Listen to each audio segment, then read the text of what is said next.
PM is meeting Kiren Rijiju and Ashwini Vaishnav in his chamber. So this is the big update coming in right now, Republic TV, that there's a meeting happening as we speak,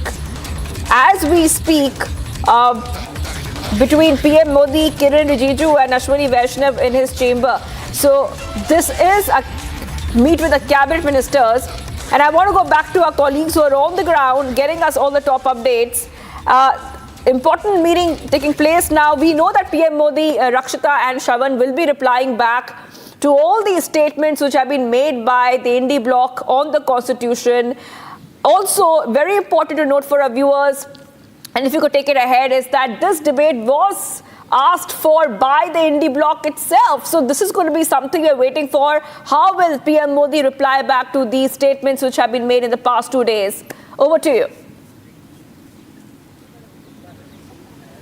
Just a while back, we saw the Prime Minister's convoy arriving here at the Parliament House, and as we are breaking that information right now, the Prime Minister in his chamber is conducting that meeting with Parliamentary Affairs Minister Kiren Rijiju and also the Information and Broadcasting Minister Ashwini Vaishnav. And of course, it is something, we understand that this is to do with his reply that is all set to happen in a short while from now, Shravan. And of course, the BJP will be also readying its response. Prime Minister Modi will be having the points he already wants to make as far as his government's commitment to the constitutional values is concerned, but also rebutting what the opposition leaders have said today.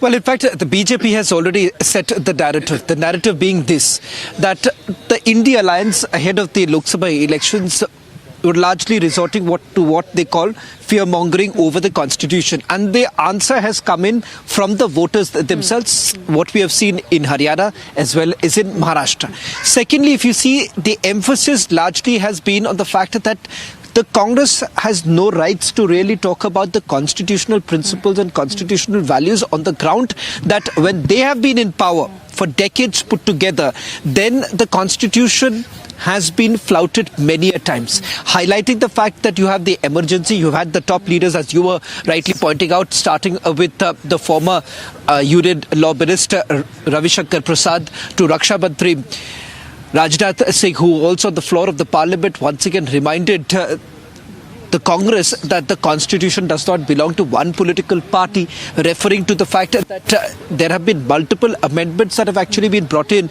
and those amendments were largely brought in by the Congress party. In fact, they say that over 70 amendments that you're really looking at that was brought in to the constitution were basically brought in by the Congress-led governments in the past. And if you compare that within a span of just about 10 years, the amendments have been roughly about 25. Now, that's what the government's position has been. The Prime Minister perhaps sees this as an opportune time to once again re-emphasize the fact that the Constitution has been protected by the Bharatiya Janata Party and will continue to do so, because these fear-mongering or politicking that has actually happened over this entire matter should rest for once and for all.